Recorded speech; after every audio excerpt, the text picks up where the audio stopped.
नमस्कार, मैं डॉक्टर अतुल शाही। आज का टॉपिक है टीम टीचिंग अर्थात टोली शिक्षण। इसे समूह शिक्षण के नाम से भी जानते हैं। टीम टीचिंग शैक्षिक तकनीकी में एक नवीन संकल्पना है। इसमें कक्षा शिक्षण में एक शिक्षक के स्थान पर विविध विषयों के विशेषज्ञ शिक्षक एवं उसके सहायक सम्मिलित रूप से प्रभावकारी शिक्षण को इम्प्लीमेंट करते हैं। चूँकि इसमें शिक्षक एक टीम अथवा दल के रूप में विद्यार्थियों को पढ़ाते हैं, इसीलिए इसे टोली शिक्षण या दल शिक्षण के नाम से जाना जाता है। टोली शिक्षण का प्रारंभ 1954 ईस्वी में अमेरिका में हुआ था।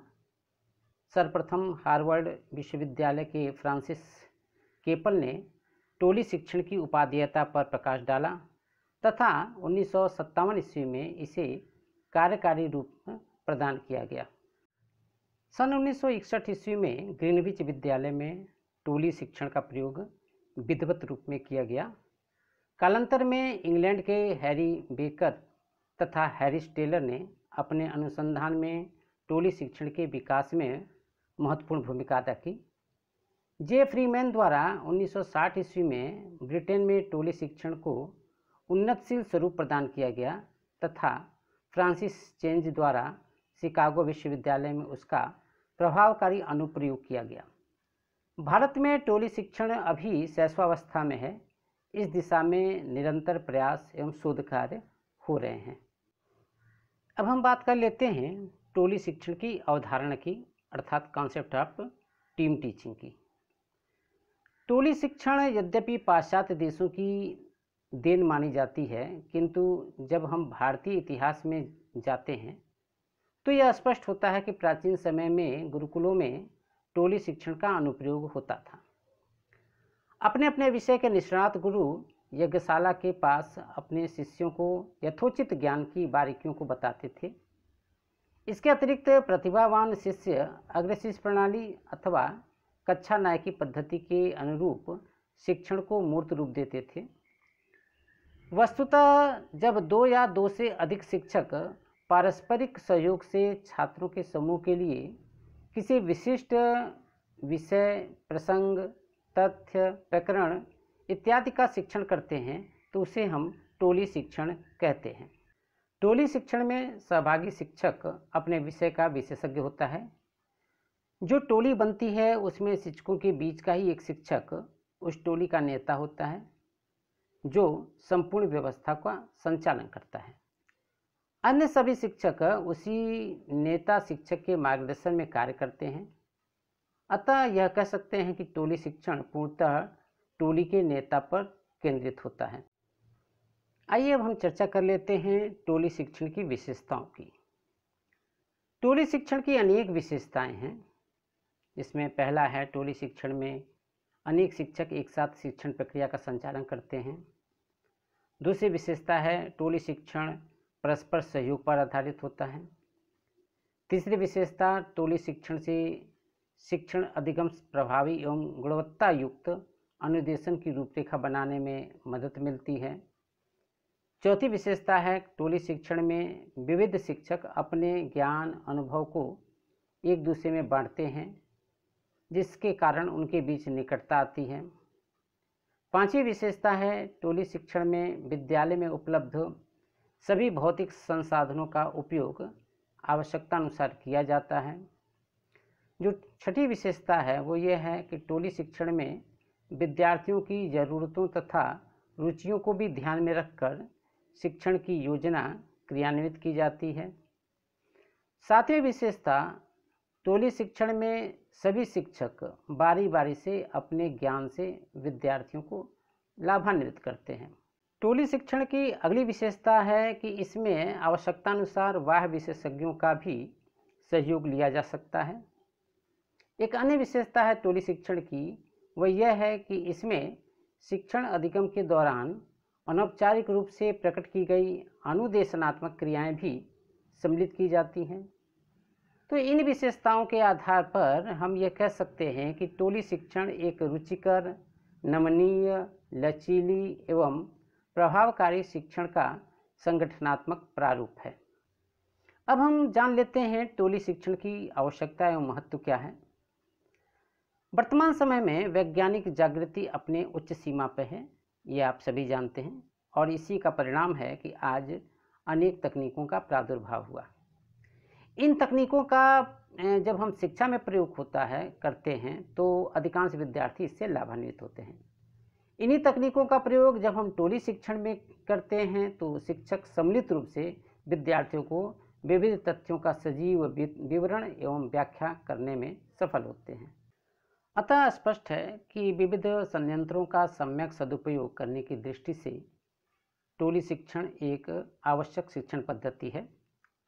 हमारे देश की आबादी के अनुरूप शिक्षक शिक्षार्थी अनुपात में अत्यधिक वृद्धि होती जा रही है। ऐसी स्थिति में टोली शिक्षण शिक्षकों से पारस्परिक सहयोग की भावना का विकास करने तथा एक दूसरे में ज्ञान के आदान प्रदान का माहौल बनाती है तथा शिक्षकों की अभाव की पूर्ति में भी सहायक सिद्धि होती है। टोली शिक्षण में भाग लेने वाले शिक्षकों में अपने शिक्षण व्यवसाय के प्रति जागरूक रहने तथा अद्यतन ज्ञान की प्राप्ति हेतु उत्सुकता का संचार होता है। वे विविध साहित्यों के अध्ययन तथा सूचनाओं को एकत्रित करके शिक्षण की नवीन योजना बनाने में तथा उसका क्रियान्वयन करने में समर्थ होते हैं। टोली शिक्षण में कक्षा के सभी विद्यार्थियों को अपनी बात शिक्षकों के समक्ष रखने तथा उसका समाधान करने हेतु मार्गदर्शन की प्राप्ति होती है। इससे विद्यार्थियों को स्वतंत्र अभिव्यक्ति का अवसर प्राप्त होता है तथा उनमें स्वतः अध्ययन की प्रवृत्ति भी विकसित होती है। आप सभी को मालूम है कि हमारे देश की आवश्यकता समसामयिक नवीन प्रवृत्तियों के उदय के कारण पाठ्यचर्या में समय समय पर अनेकों नए आयाम जुड़ते रहते हैं और उनमें परिवर्तन आता रहता है। अतः पाठ्यक्रम परिवर्तन तथा नवीन आयामों से विद्यार्थियों को अवगत कराने में टोली शिक्षण विशेष सहायता करता है। टोली शिक्षण द्वारा कक्षा में प्रत्येक विद्यार्थी की रुचि, आवश्यकता, क्षमता, अभिरुचि के अनुरूप व्यक्तिगत भिन्नताओं को भी ध्यान में रखते हुए शिक्षण अधिगम की प्रक्रिया के संचालन में भी मदद मिलती है। टोली शिक्षण में विद्यार्थियों को शिक्षक टोली हमेशा कार्य में तल्लीन रखती है और वे हमेशा शिक्षकों के सानिध्य में रहते हैं, जिससे उन्हें अनुशासनहीनता फैलाने का अवसर ही नहीं मिलता। अतः कह सकते हैं कि टोली शिक्षण अनुशासनहीनता समाप्ति में विशेष सहायक होती है। टोली शिक्षण एक योजनाबद्ध, सुव्यवस्थित तथा सुनियोजित शिक्षण नीति है।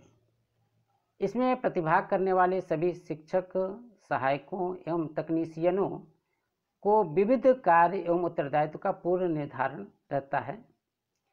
सभी अपने अपने कार्य एवं उत्तरदायित्व की पूर्ति करके शिक्षण अधिगम के वांछित उद्देश्य की पूर्ति सरलता से करने में सफल रहते हैं। टोली शिक्षण से धन, समय और श्रम की बचत होती है। इससे विविध विषयों, प्रसंगों को एक साथ पढ़ाने तथा पढ़ने की प्रवृत्ति का विकास होता है। इससे एक विषय का ज्ञान दूसरे विषय के ज्ञान की प्राप्ति में सहायक होता है।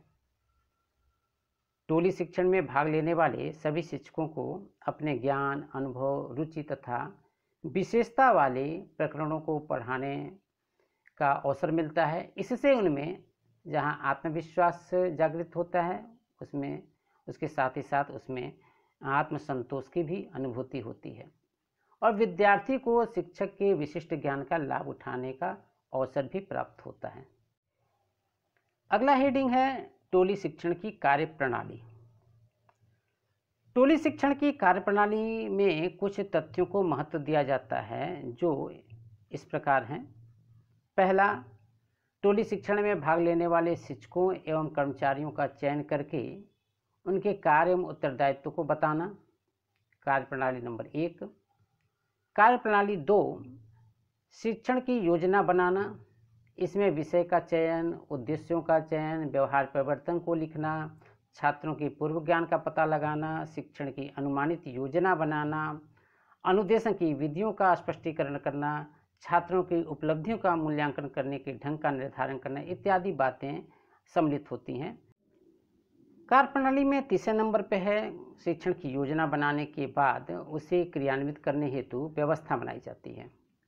इसके अंतर्गत संप्रेषण नीतियों का चयन, छात्रों से किए जाने वाले प्रश्नों का चयन, अनुभवी शिक्षकों द्वारा स्वागत व्याख्यान कराने का निश्चय, अन्य शिक्षकों द्वारा अनुवर्ती कार्य करवाने का उत्तरदायित्व, छात्रों को पुनर्बलित करने के तौर तरीकों का निश्चय, छात्रों के कार्यकलापों का निरीक्षण के कार्य का उत्तरदायित्व का निर्धारण, छात्रों को गृह कार्य एवं कक्षा कार्य करवाने का दायित्व निर्धारण इत्यादि ये तमाम कार्य हैं जिनका क्रियान्वयन किया जाता है। कार्यप्रणाली में अगला पॉइंट है कि बनाई गई व्यवस्था के क्रियान्वयन के बाद छात्रों के मूल्यांकन का कार्य किया जाता है। इसके लिए मौखिक एवं लिखित दोनों तरह की परीक्षाएं ली जाती हैं और जिन छात्रों की उपलब्धि निम्न रहती है उनकी समस्याओं का निदान करके उपचार दिया जाता है तथा आवश्यकता पड़ने पर पूरी व्यवस्था में आवश्यक परिवर्तन एवं परिशोधन भी किया जाता है। अब हम चर्चा कर लेते हैं टोली शिक्षण की परिसीमाओं की, अर्थात लिमिटेशन ऑफ टीम टीचिंग की। टोली शिक्षण अधिगम प्रक्रिया के संचालन में नवीन दृष्टिकोण एवं कौशल का विकास अवश्य करता है, किंतु भारत जैसे विशाल आबादी वाले राष्ट्र में टोली शिक्षण से विविध विषयों की शिक्षा नहीं दी जा सकती। भारत में अभी तक अंतर अनुशासनात्मक उपागम की ठीक ढंग से महत्व नहीं मिल पाया है और न ही अभी तक एक विषय के ज्ञान का पारस्परिक संबंध अन्य विषयों के साथ जोड़ा जा सका है। इसलिए टोली शिक्षण द्वारा पर्याप्त सफलता प्राप्त नहीं की जा सकती। आइए हम जान लेते हैं टोली शिक्षण की कमियां क्या हैं। पहली कमी है कि इस शिक्षण के क्रियान्वयन हेतु विद्यालयों में पर्याप्त संख्या में विद्यार्थियों को बैठने वाले फर्नीचर नहीं हैं और कक्षा कक्ष का पूर्णतया अभाव है। दूसरी कमी है विद्यालयों में शिक्षकों में पारस्परिक गुटबंदी का होना। वे एक दूसरे का सहयोग भी नहीं करना चाहते हैं और पारस्परिक ज्ञान का आदान प्रदान करना भी उचित नहीं समझते। इससे टोली शिक्षण की योजना को मूर्त रूप नहीं दिया जा सकता। तीसरी कमी है टोली शिक्षण में भाग लेने वाले शिक्षकों में प्रत्येक का कार्य, उत्तरदायित्व एवं जवाबदेही तय होती है। इससे शिक्षक प्रायः घबराते हैं और इसे ठीक नहीं समझते। चौथी कमी है भारतीय विद्यालयों में एक साथ एक समान अनुभव एवं योग्यता रखने वाले शिक्षक प्रायः नियुक्त किए जाते हैं। टोली शिक्षण में विशिष्ट योग्यता वाले शिक्षकों की आवश्यकता होती है, अतः एक विषय में 3-4 शिक्षकों की नियुक्ति विशिष्टता को ध्यान में रखकर होनी चाहिए, जो वर्तमान परिस्थितियों में पूर्णतया असंभव सा प्रतीत होता है। टोली शिक्षण की पांचवी कमी कि इसमें धन का व्यय तथा श्रम अधिक लगता है, जिसके कारण सामान्य विद्यालय इसे अपनाने से कतराते हैं।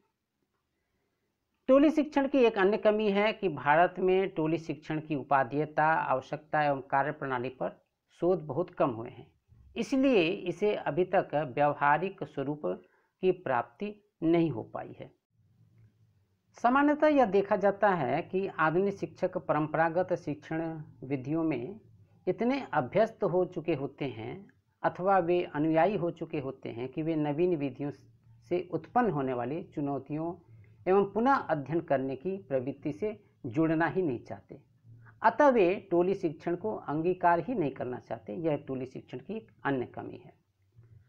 टोली शिक्षण की एक और कमी है कि इससे शिक्षक की स्वतंत्रता का हनन होता है। वह अपने मौलिक विचार अभिव्यक्ति को प्रदर्शित नहीं कर पाता। टोली शिक्षण में शिक्षक निर्धारित कार्य एवं उत्तरदायित्व में बंद कर ही रह जाता है।